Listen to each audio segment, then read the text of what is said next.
Going on, Your everybody? mom. Oh, Got him. oh, Got him. what's going on? What's going on, Red? What's going on? What, uh, Seriously, I'm lost. the power's going on. Your mom. My mom? Yeah, your mom's going on. My mom watched a couple of the podcast episodes. Nice. Shout outs to your mom. Pretty dope. She's with it, as people say. My She mom's hip a with the TikTok kids. celebrity. What the fuck Yeah, did you just say? my mom is an actual TikTok celebrity. That's Doing what? she does crocheting. Uh, Hmm. she sits with needle doos poking other needle doos until a shirt is made. Yeah, all kinds of stuff. Neat. Hmm. Well, welcome everybody to Omnia Obscurium, the new podcast format for Red and I, formerly Monstermecha.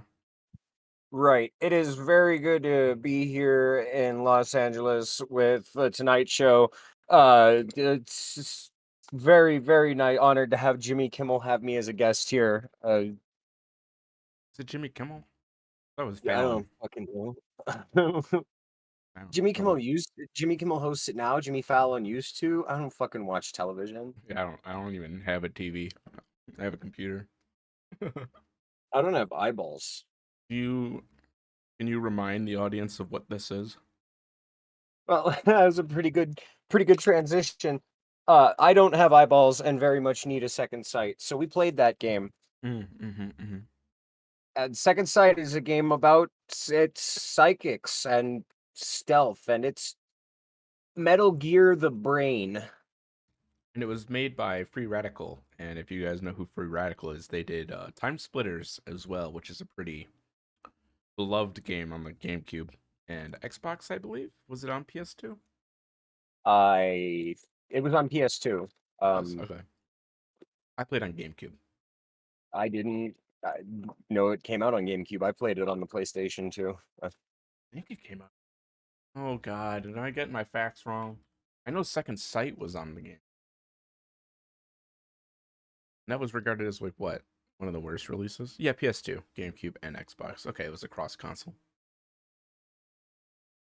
Y'all need to go tell GOG they need to bring Time Splitters 1 and 2 to their But service. um, if you do that, remember tell them not to do what they've done to Second Sight because the apparent fixes are not very good. I just before we say anything, you played the wrong port. Well, I played the only port available to me. You 100% played the wrong port. The PC port is not good. I I didn't have bugs. Like everything worked. I only had one bug my entire playthrough. Right, but it's definitely not a game made for a keyboard and mouse. No, it is not. Absolutely not. Yeah. Like playing that game, just the controls were like, oh, it was harrowing. Like the highest difficulty in the game is just the controls. Watching you aim is probably one of the funniest things about it to Oh me, my god. because it was just so awkward watching you stand there, eat bullets, and then casually headshot a guy and walk a few slow steps. It was great. So Yeah. who just said So, yeah? man, Yeah. we Oh, got Matt the Needle Deeks.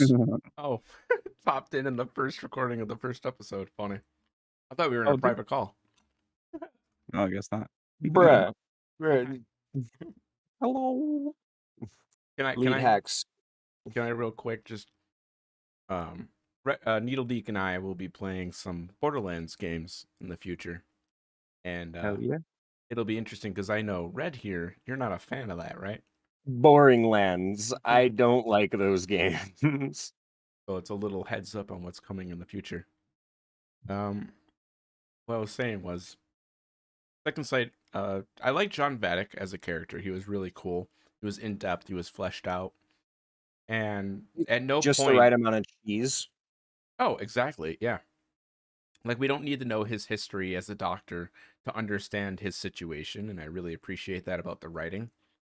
Because at no point did I question who John Vatic was. Right. You just wanted to know why you were there. Everything kind of happens, and it does a good job explaining the current situation to you. And spoiler The warning, we will get into the ending, just so everybody's aware. Yeah, visually, not not the best looking game at the time, not the worst looking game at the time, but, like, definitely not the best.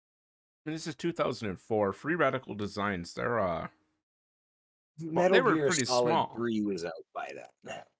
Yeah, but Free Radical, they were a small studio, right? And they had like Right. their own in-house engine. I feel like I feel like there was a lot that could have gone into the environment detail more than, like, characters or weapons or things like that.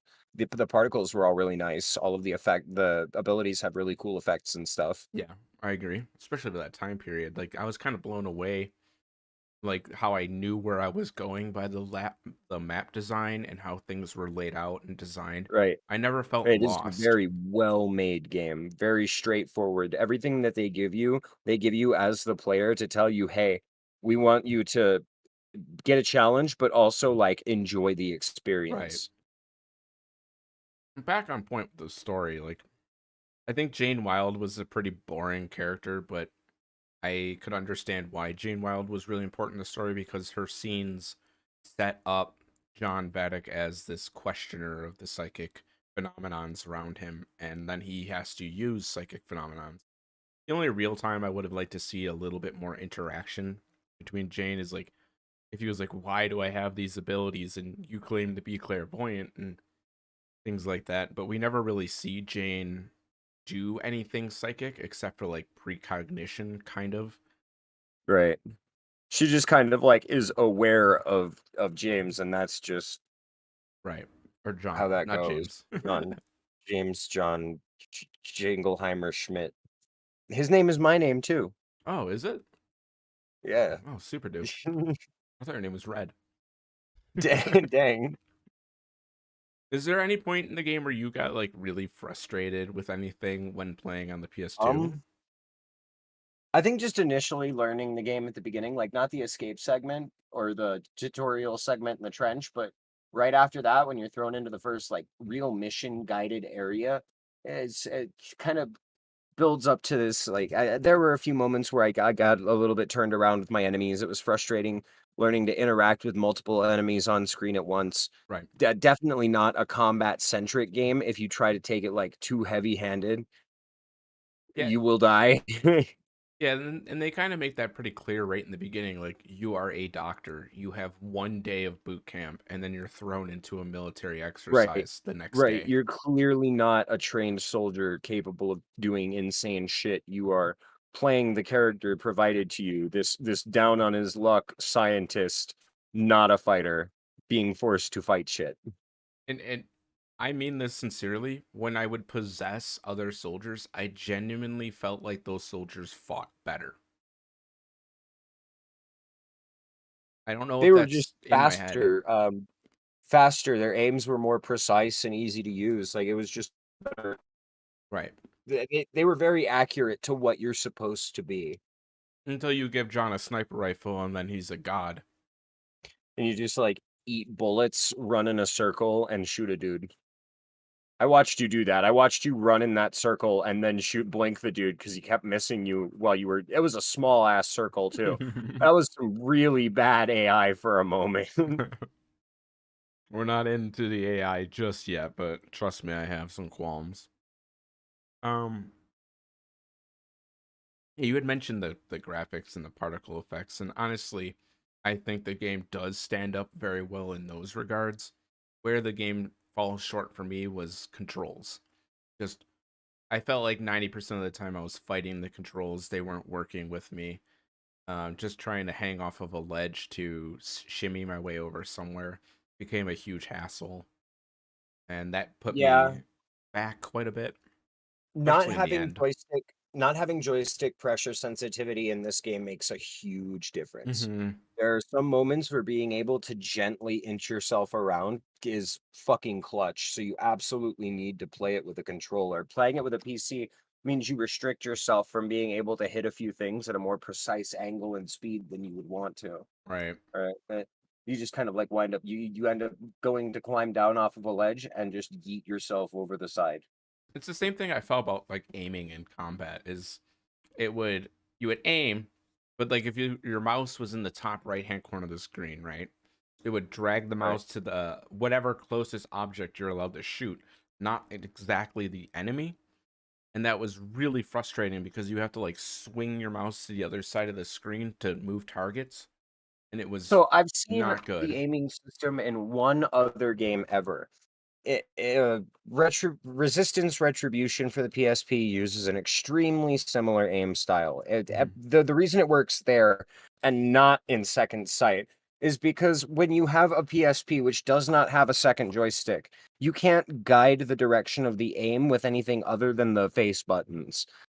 Having to switch targets was the big key to playing that game. You would lock per target, and instead of getting good at aiming, you would get good at target switching.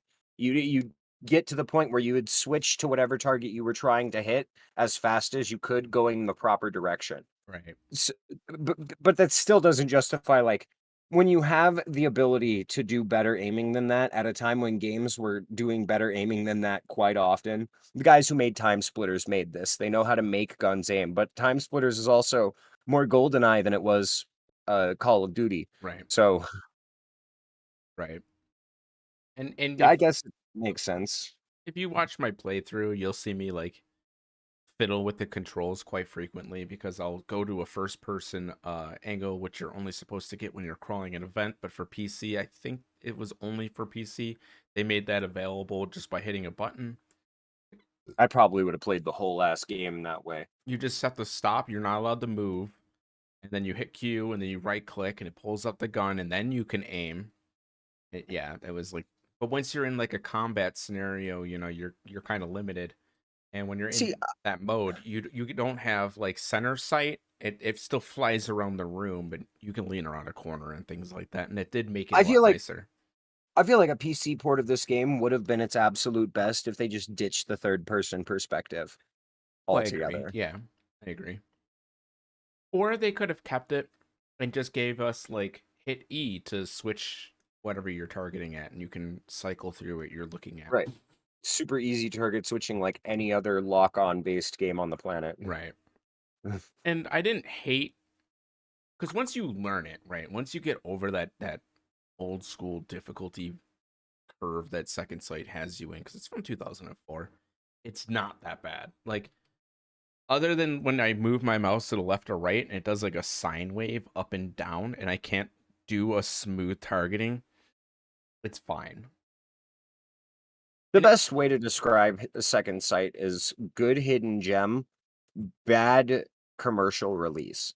oh It yeah, really is something that probably went much more underappreciated when it launched than it is now. And even now, it's still way more underappreciated than it could be. I honestly walked in thinking I was gonna hate this game, but loved the story. And what I ended up with was I don't hate the game. It's playable, and the story is magnificent. That It, was really what sent it for me. The story in game is one of the few in video games that handles mind things in a very good way. It oh it yeah, handles the brain and the chemistry of the brain in a way that makes you feel like these potentialities could be real, right? hmm This idea that this guy became a victim of his own experiments could be a very real thing. right. I mean, Yeah, the idea that a military would weaponize psychics like that, very real thing. oh yeah. I mean, there's a little bit more into the story I want to talk about when we get to it, but Griensky, like really interesting character. The final conclusion where you actually meet him, super interesting. Like I did not see that twist coming, which we'll get to. Very good. Um, what I also really enjoyed, speaking on the mind thing, is they added all of these psychic abilities and none of them felt obsolete or unnecessary. Everything I felt I used quite regularly while playing. Right, they give it's an equally balanced game where they don't ever forget about the abilities that they hand you. They don't ever forget about something that they taught you. They try to get you to use everything you learn the whole time you play. Like using telekinesis to open doors through gates and interact with the electric gates and the security gates and things like that, so you don't get caught, and the cameras in order to remain stealthy. Honestly, Very interesting. possession is one of the most interesting mechanics in the whole game. Oh, I Because agree. at the time, the only other game I can think of where that had a similar mechanic to that was Destroy All Humans, and that was Juvenile. Yeah, that was very juvenile. Where Second Sight, I mean, it definitely takes more of an adult approach with their storytelling. There's a lot there that if you're not really into philosophy and psychology, it'll go over your head. But there are some amazing writing points throughout the game, like the entire There's a lot of really interaction. subtle foreshadowing Oh, for the whole oh game. yeah. Right after the tutorial, I mean, you meet Jane Wilde, and right away you're thrown into this conflict of philosophy where, oh, you don't think psychic's real, and how do you think we did this, and how do you think we did that, and why are some scriptures representing this? And there's a lot of confounding. Is that the right word? Compounding arguments used by Jane Wilde throughout the story, where it really makes you stop and go, well, yeah, I guess maybe mediums are real. It's a very interesting, like, why a game that makes you think about your personal beliefs is a game worth paying attention to, far beyond that of its story, because it's clear that the person developing it is trying to have a deeper conversation with the player. Yeah, They're trying to spark a discussion among the player. especially when you get towards the end. The red herrings that they put in front of you with, some of the flashbacks where you're led to believe that the entire crew died, and are you living now, or are you living in the future, or is this just a memory because you woke up on a gurney? There's a lot of intricate philosophies on display here for story writing, and in its conclusion is such a mind bender in and of itself. Like, I, as a writer, learned a lot just from looking at that and how they portray the story, because they do have Totally notes. easy to get lost in the timeline while you're Oh playing yeah. too. It jumps around. It's really easy for you to be like, this time period takes place after this, when really you could be like right before something that's about to happen. and it, There's a lot of moments like that where it jumps to the future, or the past. It does a right? Or the lot of the past. past, or what you're led to believe is the past, but it's the present. And I just love how that storytelling is narrated, because the entire time I thought I was living through two different timelines.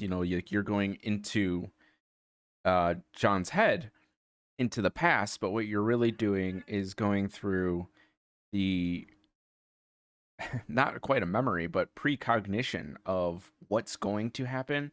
And you're literally playing that scenario and changing the future. The future sequences throughout Second Sight aren't actually happening.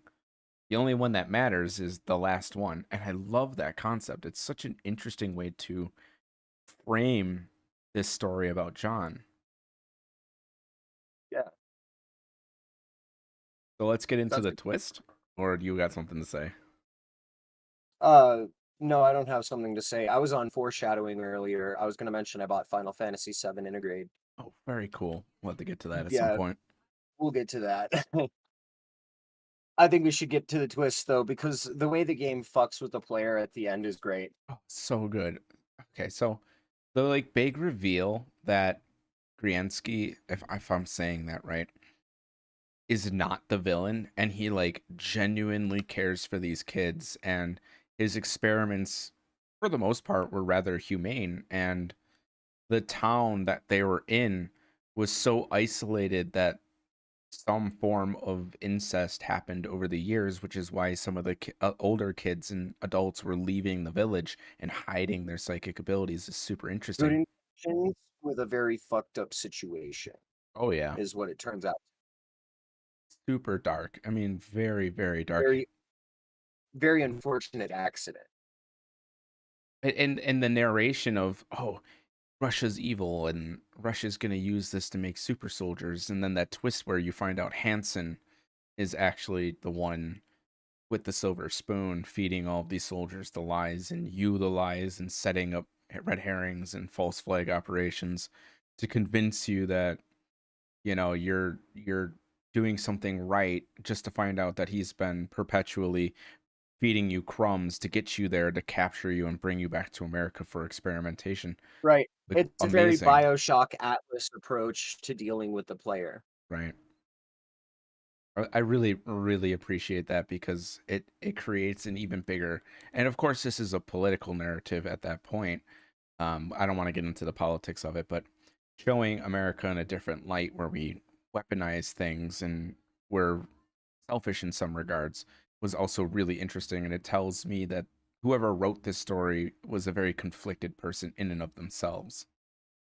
Right.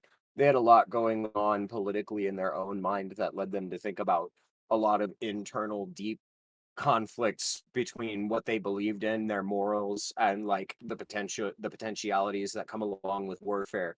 And you could see those things kind of really not coming together at some points where doesn't want to be a part of the circumstance, Right. and it just keeps fucking coming at him. But he can't walk away. Yeah.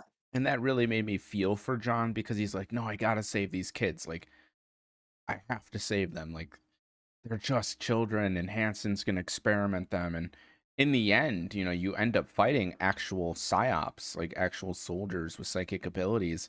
And you have to overcome that with very limited ammunition, very limited weapon weapons availability. And the game really does set you up with the presentation of difficulty there, where sure those shock troopers were hard, but at the end of the day, if you were stealthing and you were careful, they weren't too bad. But then you have to fight was it 4 or 6 of these psychic guys out of nowhere, and they use the same abilities and they can go invisible and go heal. Really just showed you how difficult fighting a psyop would actually be and what the soldiers that Right. you've been fighting have Even been dealing with. Right, even being a psyop would be an immense task fighting other psyops. So imagine all of these soldiers who are feeding you bullets like a bullet sponge. They probably can't even, in reality, right? Without the player input there, it's probably supposed to be told in such a way that John never even gets hit by a bullet. Right. Everything has to be fucking terrifying for these soldiers, and they make note of that. They make Hmm. note of your enemies being much more afraid of you than you are of them. Yeah, especially with the sewer scene when you have to get in with the Latina gang to find Sarge, because Sarge, or I think he went by Sarge, it might be Corporal, I'm not sure. Um, he sides with a gang in America in order to protect himself from being assassinated. He stole a bunch of Good documents and subplot. was whistleblowing. Good subplot, good little bit of like intricate side story that adds a lot of personality, does really good world building. It shows that the characters that you were playing with are people at the end of the day. Right, and it also shows that the world around you has other people affected by what's going on. Right. Right. There's just a lot to like those narratives where I couldn't put this game down. Every time I would go to work or something like that, I was thinking about it and I wanted to come back and I wanted to beat it, but life happens and you have to take time away. But It's very enticing. it's very rare that I have a game that just sucks me in like this one did. I remembered before I went back and played it, I remembered very fond things. I remembered as a kid being stone confused, but having a great time being confused. Oh, absolutely. Absolutely. I loved the death scenes. I don't know if you experienced that, but at different points in the game, if you actually take a loss or die, it gives you a scene of you being thrown into an interrogation room and Hanson saying, I am your only friend, and I can't remember. John's yelling, I can't remember. I find that really fascinating because there's actual lore in your loss, which It is sheds super some light. cool. It shows you that even when you lose, you're still not dead, which is a huge thing. Right. And did you try to play as stealthy as you could? I did. I did. Not easy with multiple enemies in the same spot, not gonna lie. Everything just kind of insta sees you when one thing does. Right. And the other problem I had is like when alarms go off, it's just like they magically spawn behind you and things like that. And that was really frustrating because I was like, oh, I'm gonna go hide, and then they immediately know where you are, and there's no cameras, no nothing, even though you ran away and you took down everybody in that room. That got pretty frustrating. The playthrough that I have edited removes a lot of that, but there is the unedited playthrough if anybody's interested. It's a really good playthrough. I recommend. Some of it is incredibly funny to look at from an outside perspective. Yeah. Really, it is. When I was going through with the editing, I was laughing at myself because there's certain situations where I was like, "Oh, this is obvious now that this is what the game wanted me to do." But in that moment, I had no idea. It was very difficult to understand what the game was trying to tell me to do. And it can be incredibly silly, just looking so invincible while you're getting hammered on. Yeah, I tried playing the game on the highest difficulty or challenging mode, as they called it, but fighting the It controls and then taking 3 bullets and dying, it was not worth it for me. it's bad. It is really bad. It's when you play a game like this on its hardest difficulty, you need to be prepared to figure out how to get through situations without getting hit. Yeah. That is the only way to get forward. Figure out each situation by situation, checkpoint by checkpoint, how not to get hit, and you'll do just fine. What do you think was the most pointless ability? Mine's charm. I never used it other than maybe twice. Same, honestly. I think it has to be charm. I felt that same way about BioShock Infinite. I hate to draw another BioShock conclusion. It's just like something about the way the philosophy is told is very similar to me between those two games. Fine. It's BioShock Infinite reminded me a lot of what had that exact same level of pointless to it, where the charm ability existed. Clearly, there were moments you were intended to use it, but it was just never useful, even when it was supposed to be.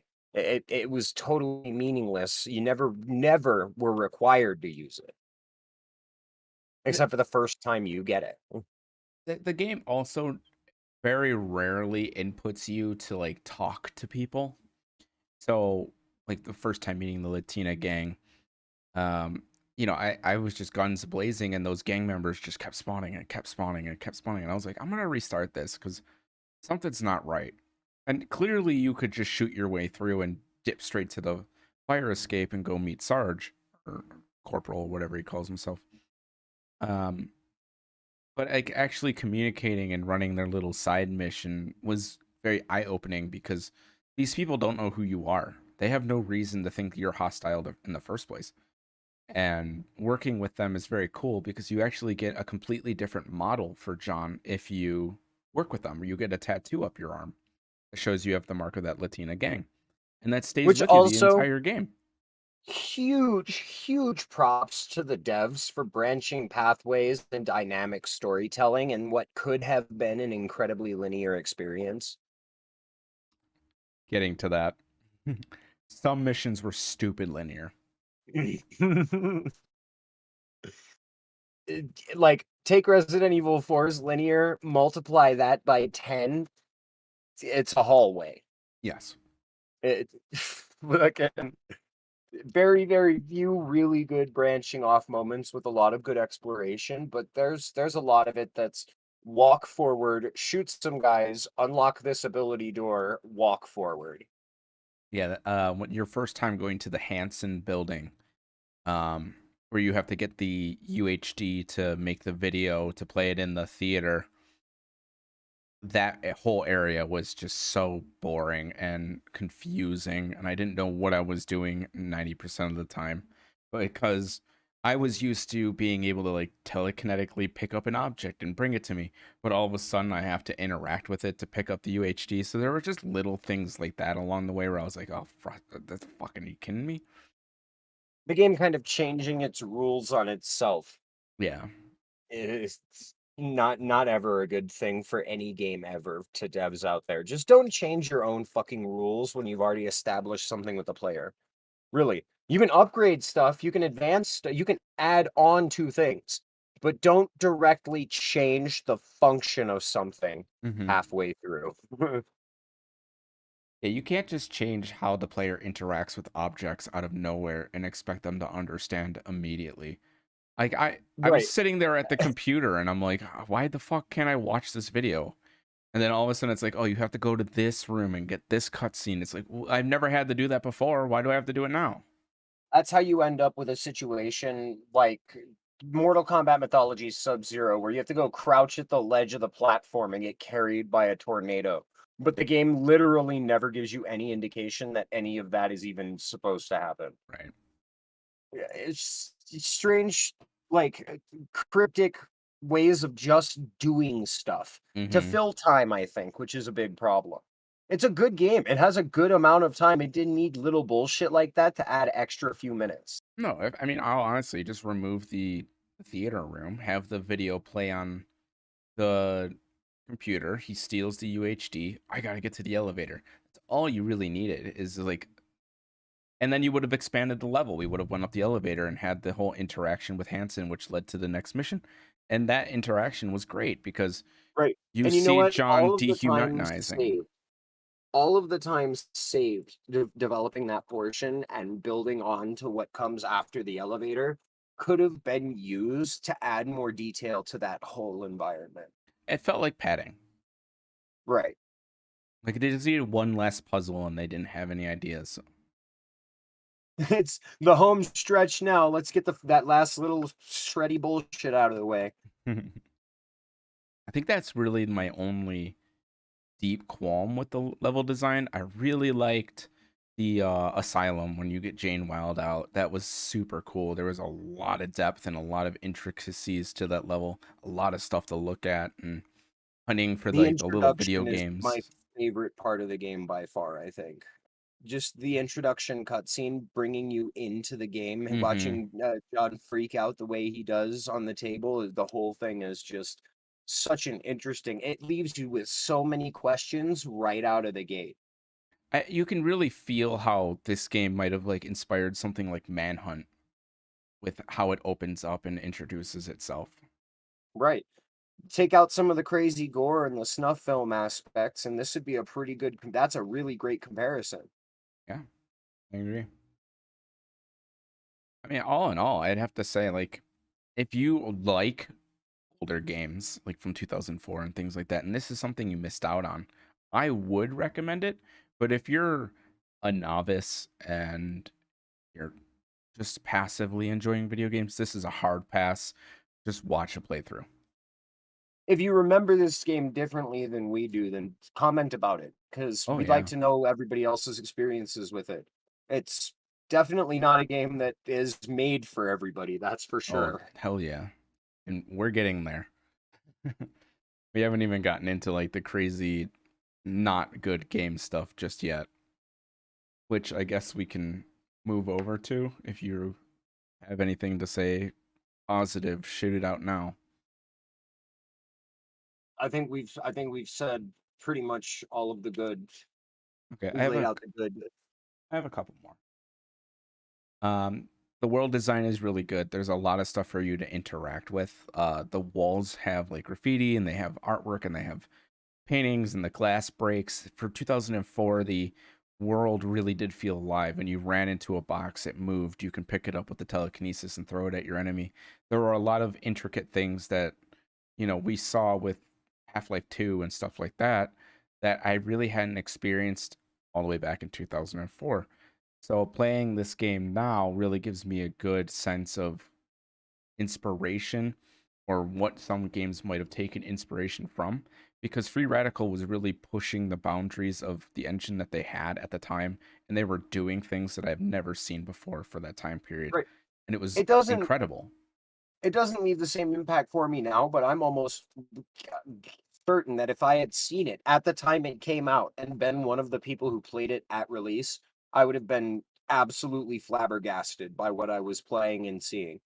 Oh How yeah. smooth the animation was in a lot of instances, how intricate all of the models and details were, and how diverse everything was, how much variety there was to enemy design was a big thing. No two levels felt the same and that's very Right. difficult to accomplish. Well, I guess some of the soldier missions kind of felt similar. But like those are that's thematic, isn't it? Military outposts all designed to look efficiently the same. Yeah, I guess I, let's get into it's what we don't like. yeah. That's a good segue. Uh, the hit detection in this game is fucking bad. Mm-hmm. I don't know if it There's uses hit scan. I think it's using projectile based shooting too. It definitely feels like it. which also means that it probably uses mesh collision for melee attacks, which means your player model needs to be literally hugging your enemy to perform any kind of takedown or melee action. Absolutely true. I tried the melee from behind quite frequently, and it just does not work. Nope. Speaking of melee, you cannot melee while crouched. Which is dumb for a stealth game. A game so heavily focused on you sneaking behind everything and getting around shit. You should be able to take shit out while you're on the ground. Yeah, You, absolutely. you should be able to hide behind cover and like yeet take down a guy. I have one more thing that I really, really liked. Um, if an enemy begins to make a radio call and you snipe them or shoot them with your tranquilizer and they go down, it does not mean that radio call does not get sent out. And they have different dialogue where they say, "We're not sure of their whereabouts, be on alert." His radio just dropped and things like that. Really appreciate that attention to detail because it really felt like these people were protecting something. Right. They're giving you this kind of like real deep involvement, small hints and foreshadowing, showing you that these guys aren't just like brainless heads standing there for no reason. They're posted because they have to be. Right. Really cool. Really cool. But on that, I also hate it. It's really annoying. Sometimes you would have them pull out their radio and go to talk. You would snipe them, turn around, and there's three enemies running around the hallway from a room that you just cleared every enemy in. Which Made is no another sense. huge problem. This game uses the Metal Gear Solid Peace Walker method of bringing in reinforcements, where reinforcement enemies literally pop in out of fucking nowhere. Exactly what happened. It was That so frustrating. Oh, I'll just backtrack and hide in an area because I saw a hiding room, and you turn around and there's five people in that room all of a right. sudden. Like, It's oh, like they have a spawn radius around you, which is absolutely terrible.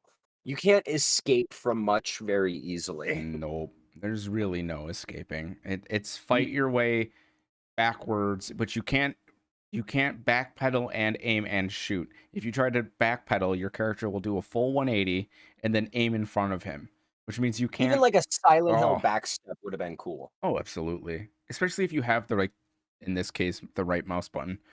Press down. Like your character should walk backwards, but John doesn't. He does a 180.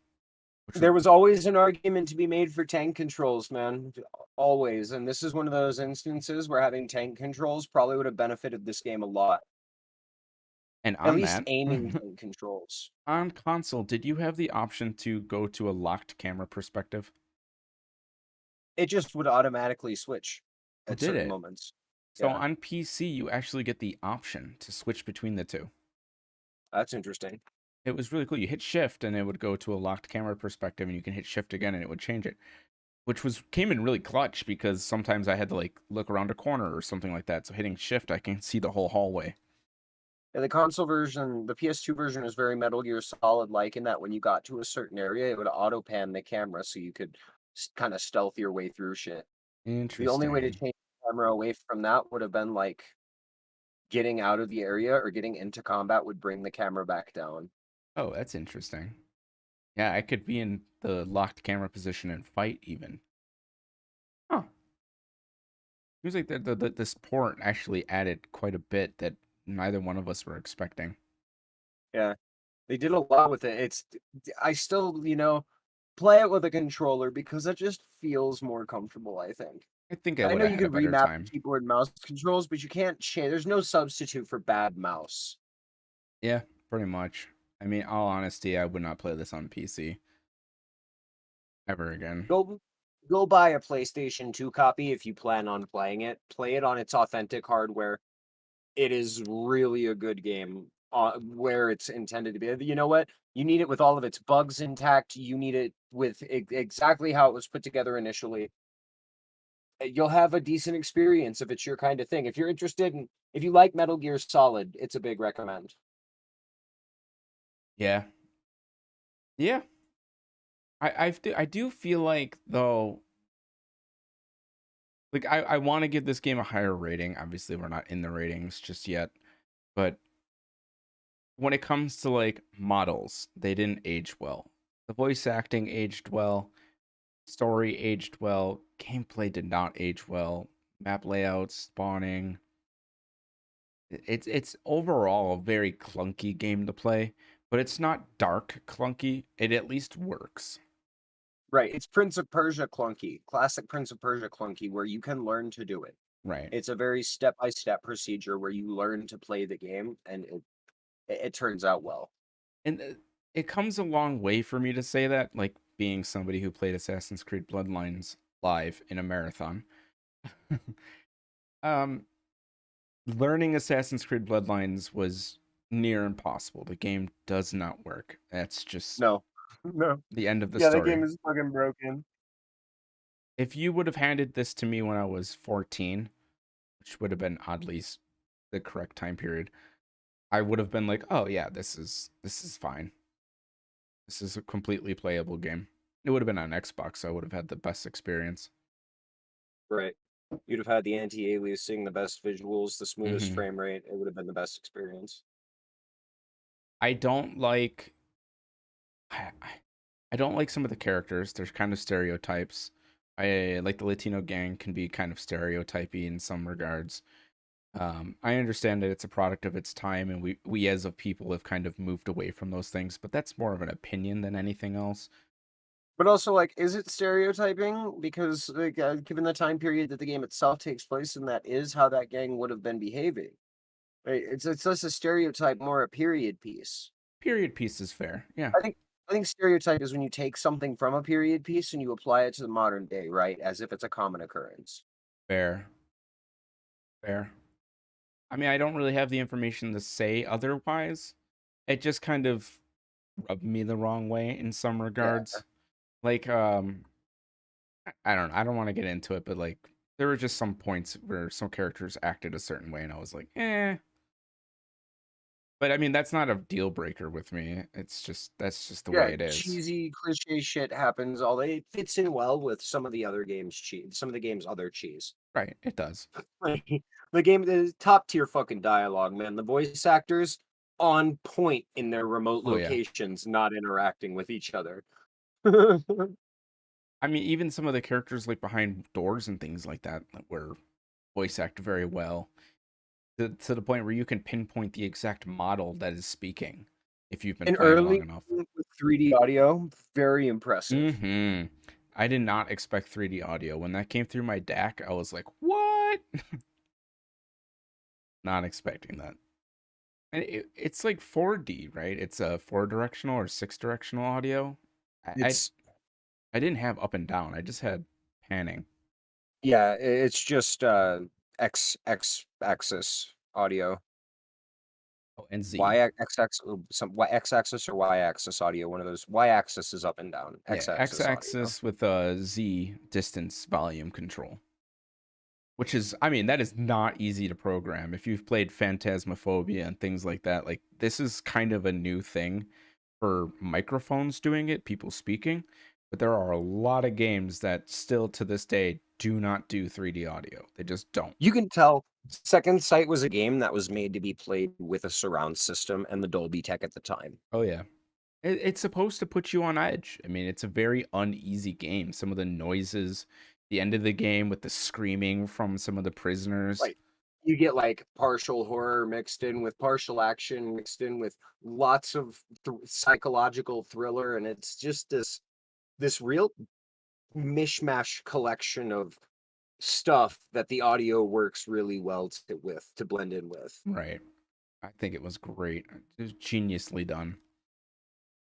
Let's get into like the philosophy and the psychology of it then, because there's a lot to say and there's not a lot to say. It really depends on who you On are. Yeah, really. On the one hand, kids are important, save children. On the other hand, does he save himself from like becoming a fucking permanent weapon or not? You know, Right. one of those things that like he's got you as the player presented with the stakes, and the character is given this very serious decision to make, and you can tell that throughout the entire game he's being fed information from every angle trying to build that decision, and Yeah. it's just not happening. like all honesty, like how do you live with yourself after playing that game? Like John was a doctor with an oath of protection, and then he believes he's defending his country, and next thing you know, he's fighting his own country, and then he's trying to save kids, but in the process, he has to expose the government. Like there's a lot there for people to reflect on with that deeper moral obligation. And Right. It's a dichotomic story where like you're thrown for a loop, you don't expect it, but suddenly it clicks in your head, certain things tie together and it makes sense that everything led up to this twist. And they were giving it to you.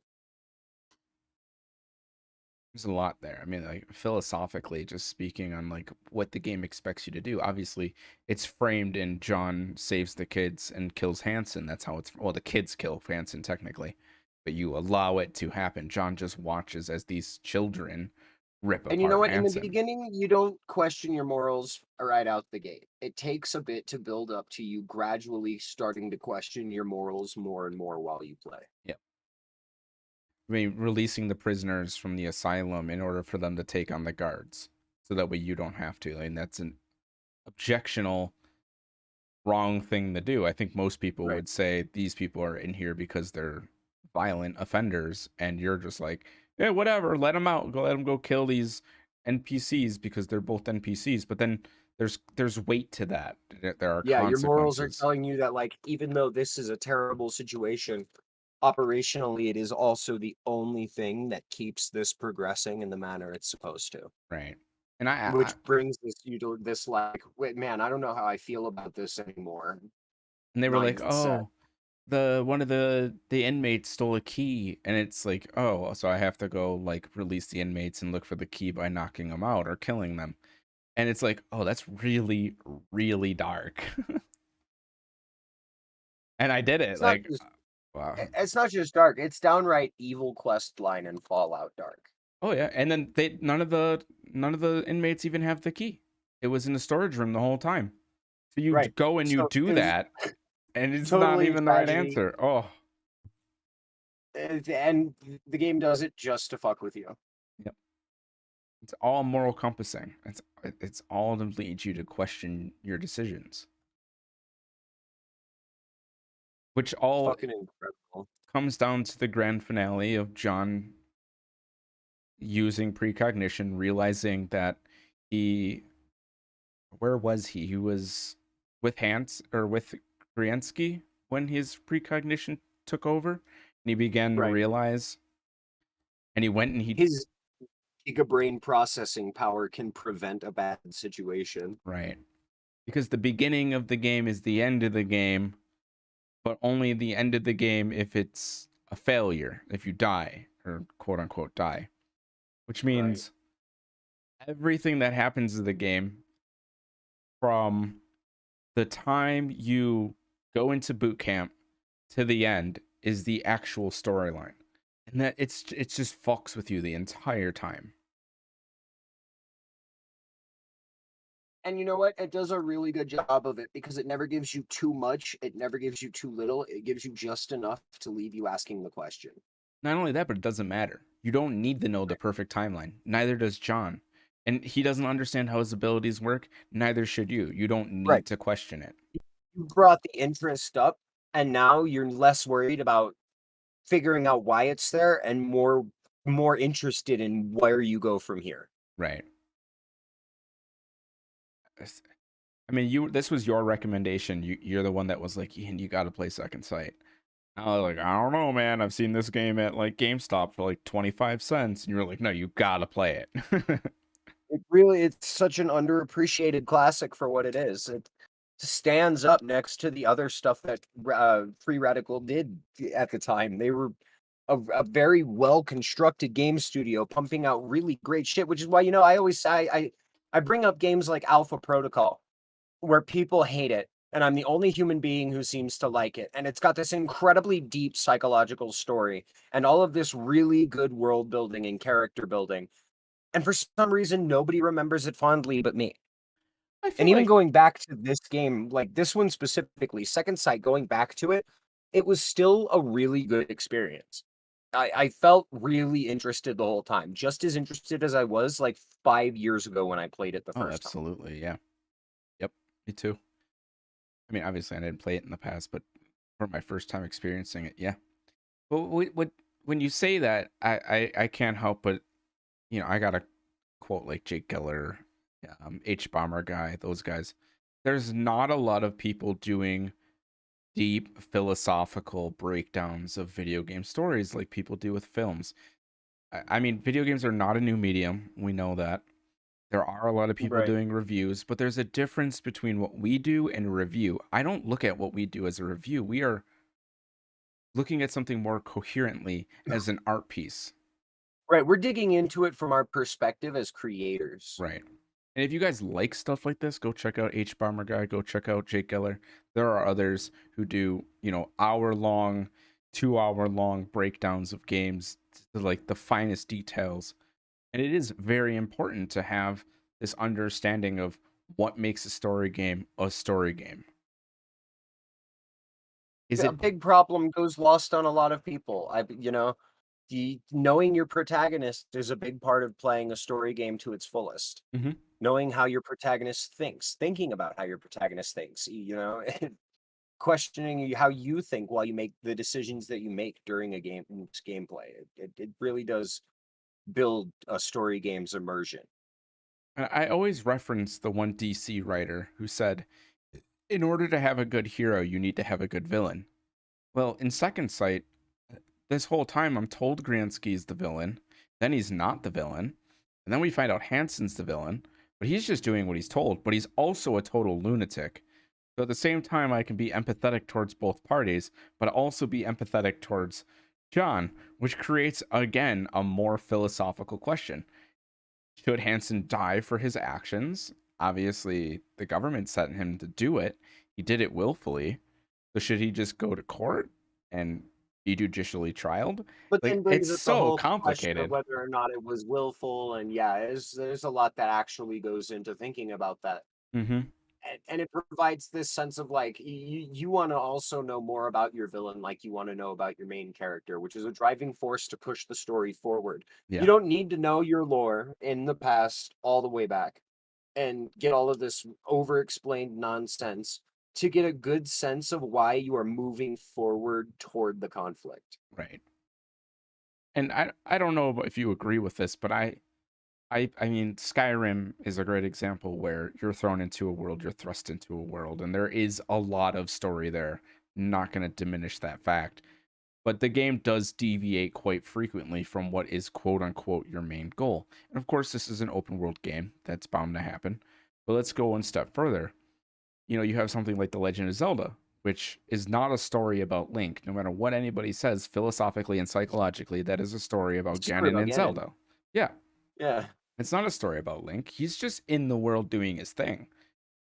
Right, he's the plot device used to carry the story of that's why it's called The Legend of Zelda and Thank not The you. Legend of Link.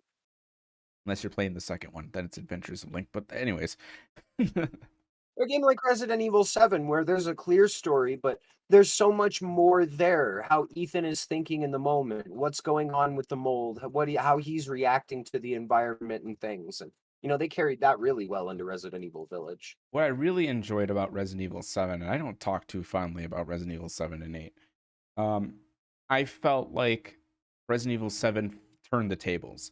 How do we tell a story with a really good hero at the uh, end? with, with a human being Right. instead of a well-trained, well-armed, well-equipped special forces soldier or some kind of well-armed, well-equipped special unit police unit. What about a regular fucking guy with genuinely compassionate morals and drive pushing him through a situation just as terrible? Right. And And you don't just see it, you feel it. I got a lot of that from playing Second Sight. Like it gave me a lot of those memories of my first time playing through 7 and 8 because John is not a bad person.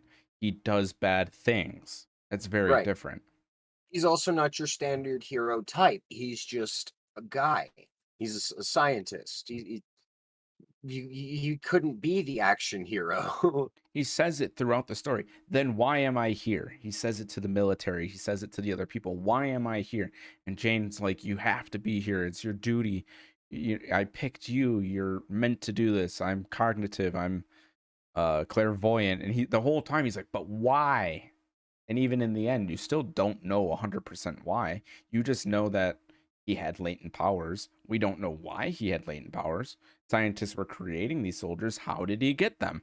There's a lot more I sort there. of formulated this theory that they used him to create this kind of like perfect life form test subject that they could clone and manipulate genome types off of.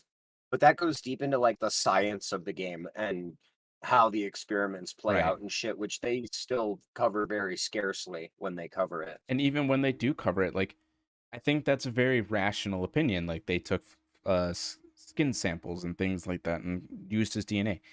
And in the auditorium room, you kind of see a little bit of that.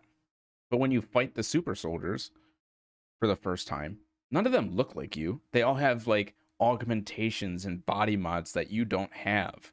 And I found that really fascinating how they're retrofitting and augmenting people in this cyberpunk kind of way in order to have these psychic latencies withdrew from their mind. Right. It reverse experiments for the experiments that make shit even more twisted and visceral than it was before. It is.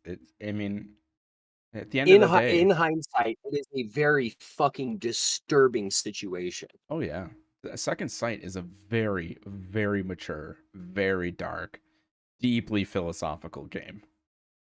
Like, this is the first game in quite a long time that made me stop and like really question the like what I am doing. And since I'm live, I don't get to stop my gameplay or anything like that. Like, I just have to keep barreling forward with the mistakes that I'm making as a In the person. middle of your stream, while you're going through everything, you're having these thoughts, and you know what? It shows. You can tell when you get quiet, when your face changes. They're just reacting to things in game as they are happening. Whereas, like, I've seen you in a lot of other cases go through something, not even react to it at all, and then think about it after the fact once it's already over with. Right. And it never is a huge thought in comparison with like this game must have had you so lost in thinking about it and yourself and the story it was telling and all of the moral questions that it encompasses that you just there was so much time you spent looking confused.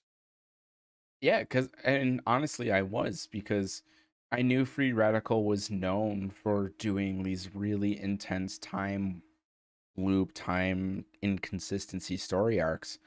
And I'm looking for that kind of stuff, and I'm like, oh, well, I'm going in with precognitive ideologies. I should remove that for the game. And then ultimately, I'm surprised because they somehow managed to loop all of their insanity in their writing back into it. Right. It found a good way to take all of the cognitive experimenting and all of the crazy mental manipulation and metaphysical shit that they were using and pull it together without it crumbling in on itself and creating plot holes everywhere. Right. Because, and I've said this before, especially like when we were working on The Last Particle, you don't need to tell every story. Sometimes the story should just tell itself. Right. And that's what Second Sight does. You don't need to know why Hansen's doing the things he's doing. The fact of the matter is he's doing it. And that's the problem. He's doing something that you are directly involved with and you need to intercept it. And that's your goal. But along the Right. way, there's all these tiny intricacies.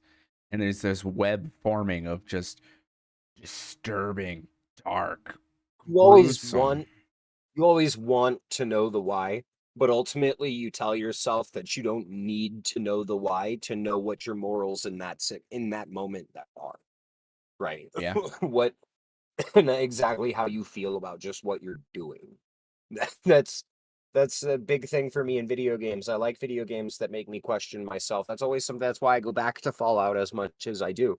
In a game like Fallout New Vegas, where everything is political and everybody you talk to leaves some kind of impact at the end of the game, it changes things. And it It creates a changes. conversation, which is Right. Yeah, at some point you're even afraid to say the wrong thing in Fallout. right. So you're asking yourself, you're talking to yourself about like, what is and isn't appropriate for this situation? How do I plan to carry myself? Is what I'm doing right now actually the right thing to do? I mean, Fallout is a wonderful example. I mean, even in my own streams, I have a Brotherhood of Steel flag flying behind me. But what a lot of people don't know is I fly it ironically. I don't like the They're Brotherhood of pieces of Steel. shit. They're pieces of shit. They suck. I mean, when Plus, I I have an umbrella flag behind me now. And who the fuck likes umbrella? when you get down into it, like, and this is in relation to Second Sight, and I'm getting to it. You know, you play something like Fallout New Vegas, and you have to like make these decisions, like who are you going to side with, etc. The good answer technically is the followers of the apocalypse, technically. But at the same time, that's not technically an ending for the game. They're just this free market of ideas and And medical institute. that's what makes a conversation like this great, because morally I would be on the totally opposite end of the spectrum and say that the house ending is probably the way to go. Right. And you've made this clear in previous episodes, and I always end up somehow managing to rationalize to myself that the NCR can be better, and I always side with them, hoping that they could be a better organization. But they're so corrupt, and it's like, oh, why do I? And that comes with a Mm. lot of like, the game feeds you propaganda from every side the whole Yep. time. Yep. Right. Which is something that's hard to do. And in a game like Second Sight, where they're feeding you subconscious propaganda, it's so hard to recognize that you are being given lies for a lot of it. Uh-huh. And so Go you really, as a person, kind of have to distinguish the lies yourself. go off, King. You got this. Right. It's just so when I stop and I think about propaganda being fed to you in a video game about the story, right? And I think about like a character misleading you, or a sign misleading you, or your environment itself taking you in the wrong direction, or you being told you were supposed to do something that you weren't. It brings me back to a game like San Andreas, where the entire game is a game of something you were not supposed to do. Right. It's That very the interesting. I mean, it also tells me that this writer is a very intelligent person. right. Like, it's very clear to me, like, this person was racking their head around the political landscape that they were facing around themselves. They were thinking about different conspiracy theories, the psyops, the MK Ultra, all kinds of stuff. And you can feel that when you play this game. There's a lot of out of the game experiences that fed into writing this. And as a writer, you know, I'm the same way. I mean, we just had a conversation the other night, and to tie it into politics, I don't want to talk about politics right now. I am exploring a very vast web of different ideologies because I feel like I don't know enough. And when I want to write, I feel like these are the kinds of things that I should be able to intrinsically put into my stories. The writer of Second Sight knew what he was doing or she was doing when writing this. Right. The writers between the both of them worked on games like Donkey Kong Country, 007 Perfect Dark. The other guy worked on Time Splitters, Dark Angel, Second Sight, Among the Sleep in 2014, Battlefield 1. Games that had a lot of really, really good psychology. Among the Sleep is incredible. Right. He was the Incredible. artist on James Cameron's Dark Angel. Very interesting. I have not This played is Dark Angel. I own Dark Angel. I just haven't played it. I mentioned the writers. David Doak and Andrew Lawson wrote Second Sight. Thank you so much for this game. Shout out to them. Thank you very much for this game. Also, Rob Letts, the director, thank you for this game, because putting Absolutely. a game together is very, very important. Keeping your team organized is very important. And understanding the ambitions of a writer. Like, it's something Right. that goes a long way. Really listening to your writing staff and your artistic drafts and putting that framework into a video game is not easy. This is a great example of it working. I'm sorry that this wasn't a better seller. This should have been a best hit, in my opinion. Absolutely. Rob Letts, the director of this game, went on to work on other things like Call of Duty Finest Hour, Bulletstorm, Aquanox, Striker 95, Rise of the Robots, Primal Rage, Safecracker, Duke Nukem 64, Dragon Ball Z, Dead Zone, Star Trek Invasion. This guy's got such an incredibly long history of games. Titanfall, Crisis, all of them. Batman Begins, Burnout Paradise, Unravel 2, It Takes Two. He was the VP of EA and an EA partner for It Takes Two. Oh wow, that game's incredible. A lot of those games are incredible. I mean, Titanfall, just So even as a masterpiece. director, he's got a great understanding of being a part of projects that involve writers that can dig into this level of psychology. He's one of those people that I would love to sit down and talk to, and I genuinely hope one day this podcast grows large enough to the point where we can speak to devs directly, because what an honor to just sit here and just be like, your game was incredible, tell us more about your history and what else should we be looking forward to. And Right. Uh, Rob Letts or David Doak or Andrew Lawson, any of you guys see this, or anybody who worked on this game sees this and wants to talk about their experience, we'd be fucking like to have you on. Be love nice. to talk to them. Get some internal perspective about this one. There's a lot of people I want to bring onto this podcast, like Jake Geller, the guys from Game Ranks, H You Bomber just got like a guy. bucket list Oh of my god. special guests that I you'd like to mean, get hammered out. I want to talk to Markiplier. I want to talk about his production work with his most recent Markiplier in space with Markiplier rather, and how he's using video aspects to create video games and his inspirations with, you know, choose your own adventure books and things like that. There are a lot of people. His ARG. Oh, it's so good though. Like, it's so good. I mean, that's a masterpiece on YouTube. It'd be cool to have guests. More guests would be a lot of fun, especially developer interviews. I think that's something that I don't want to do would give us interviews. a lot more insight. I don't want to do Just, interviews. have get a perspective conversation. Yeah. Less an interview, more just like perspective conversation from the developers who work on games like this. Because whether or not we walked away loving it or hating it or thinking it was the best or the worst thing ever, right? It doesn't even matter. Ultimately, we all walked away from it with something. Well, And that's worth discussing in and of itself. what I've also noticed about us with the previous season of Monstermecha, yes, I'm referring to it as a season, Omni Obscura is the new season, is either we both agree or we're dichotomous. There is no we both hate it. Right. Very, very rarely are we both like, this game's trash.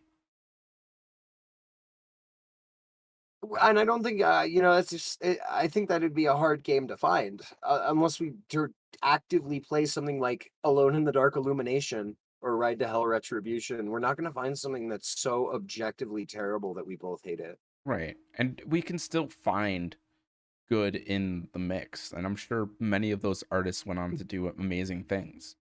I think one game that we both definitely didn't hate, but definitely didn't like was The Last of Us.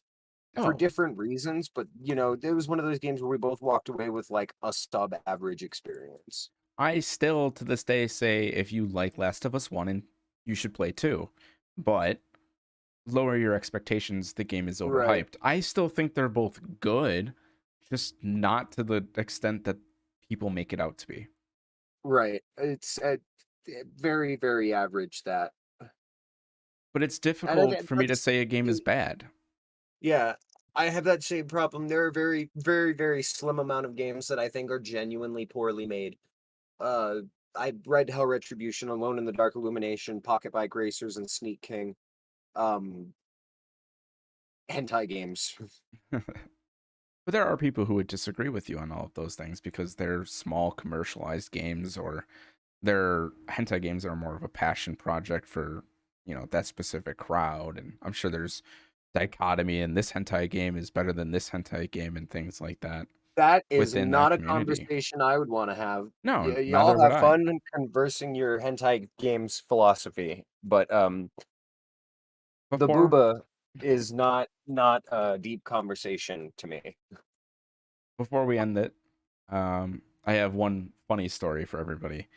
One of my first QA jobs I ever did was on a porn game. Ow, I that's know, sad. I know, and to this day, I honestly think it hurt my career. Of course it fucking hurts your career. You worked on, working on. I can fucking guarantee you from You know me, you know where I operate. Right. Working in NSFW areas definitely hurts your reputation, It's weird. but that's fine. It also builds rep in other places. Right. And to this day, I still get emails. They're like, "Oh, we want you to check out our game, and maybe you can cover it, and we'll send you a censored version so you can play both." And it's like, "No, I'm good. I'm good. I wasn't interested You the like first time. I'm not you interested like now." the honey pop censored version. Man, that took over the internet by a storm, didn't it? Right. Honey Pop. Not just once, but twice. Right. Twice. What I'm talking about was way more graphic than that. Oh yeah, no, yeah. We're talking about like I've 2 hour seen sex cutscenes, and it the was. quality of Steam. Man, the quality of Steam these days. I don't know when the last time you went through the new releases tab was, but it's I atrocious. have it blocked now. I went to the new Fucking advanced really? setting. Yeah, I was like, I don't want. I'm tired of this. Tired of seeing I it. think it's funny. It's just like getting on Twitter and seeing some terrible shit. I'm so accustomed to it now that I can laugh it off and move on. It's just not good for my mental health. Like seeing that stuff. Like it hurts me. You really do feel touched by what you see. Yeah. And being somebody with like a psychological and philosophical passion for the artwork and the creation of video games, and I'm not saying that a porn game couldn't have that, but But you don't want a porn game to touch you deeply. yeah, I yeah. mean, It's just it's weird. I'm not. I'm fine if other people like it. It's just not for me. yeah. So So if we you, got more better things to talk about around here. yeah. Do you have a rating for this game and any closing thoughts? 7 out of 10. Definitely not the best game of its time or of all time or anything like that. Above average for sure. Do not play this game if you're weak in video games, if you're inexperienced, or if you don't like and clunky controls because you'll fucking hate it. But to anyone who's really a fan of retro, PlayStation 2 retro at this is retro now at this I point. say Anyone who's classic, a but that's fine. well, is it I'm PS1 is older. kind of like you're old, yeah. Yeah, I'm old. Boomer. Anyone who's a fan of like PlayStation 2 era games, Metal Gear Solid stealth games, clunky ass games like the classic Prince of Persia or something along those lines. Anybody who's into a good psychological thriller where they don't mind taking their time, definitely worth checking out. Worth going into at least once just to have the conversation with yourself about what you're playing through. Right. I gave it a 6 out of 10. I'm giving it 1 point lower, only because I'm sure this has to do with me playing on PC, but the clunkiness and some of the like the scenes didn't age well. It just a lot of it hit me the wrong way. I I think gave that I agree with that. I gave it 1 extra point, I think, because the style of it looks so close to Time Splitters that you can really tell it's a free radical game. They developed right. a style. So it aged poorly, but it's also kind of timeless. Oh, absolutely. Absolutely. This is a game that should definitely be on a lot of more people's radar. And I was gonna get into that. So 6 out of 10. And the reason why I'm giving it a higher score instead of, like a 4 out of 10 is because the story is just that important to me. This was a very touching, a very moving, a very thought-provoking story that I'm probably going to be thinking about a lot moving forward, especially in my writing. There's Right, just if a I were to lot judge there. this on story alone, like, if this were a modern game made with modern shit and it was all done and it had the fixes it was supposed to have, if I were rating this game on story alone, it'd be an easy 9 out of 10. Oh, easy. I mean, it would be up there with Medium, honestly. It'd be right up there with Medium. Yeah. Yeah, it's very unique and of itself. There really is nothing else like it. So yeah, like he said, if you're somebody who's been playing video games for a long time, is okay with that learning curve, check it out. I mean, definitely check it out and come back and leave a comment. If you have no idea what we're talking about and you just watch this entire thing, I do have a playlist available for you, edited and unedited. The GOG store link for Second Sight will be in the description if you want to Yes, it check will. out the game directly. Yes, it That's will. very important. Something we can provide if we can. And But honestly, like, look for this game on the PlayStation 2. I think you'll have a better experience. um, I don't know. I mean, it's a 1 point difference. Yeah. Yeah, it is you're right. It is a 1 point difference when it comes down to it. So it makes it a tough call to make, honestly. Play it on your favorite platform. Yeah, play on the one that you like the most. There you go. Exactly. Because we All have computers are good computers. Respect your computer. kind of goes against what we said in the past, but things are changing Yeah. as We're we getting got old. older. I'm getting old. I just turned 22 on the 13th. Shut up. I'm turning 29. You're fucking old, you boomer. Jeez. Thank you guys so much for watching. I appreciate all of you. Go check out Red. His link is down in the description below. You're doing your horror showcase, correct? I have been doing the horror showcase again lately. I might stream Final Fantasy Intergrade. We'll see how that goes. If I like what I see tonight, I might hold off on playing through it until I want to stream it. But I might make that a personal experience. I hope you enjoy it. It's good. My next game is going to be Dragon's Dogma 1. I've been promising it for going on 6 years, believe it or not, and I've never played it.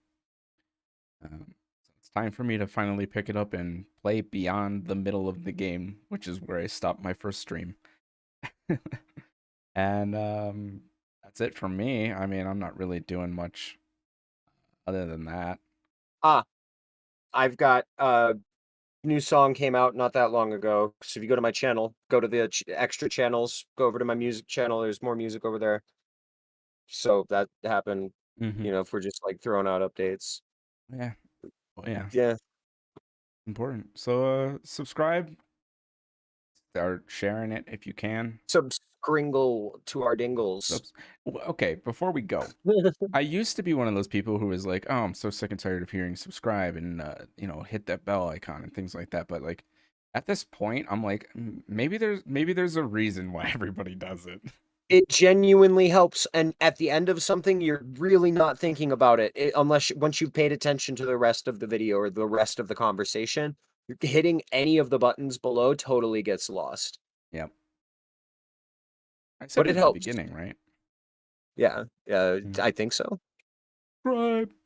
Also, let us know what you think of the new logo in the background and the artwork. Red did the artwork. I did the layout. That's pretty freaking sweet. And remember, like we said, comment your experience with this game if you've got one. We'd, like I to go want to through those. know. That'd be cool. I want to know if other people have played this and their experiences with it because it's so fascinating.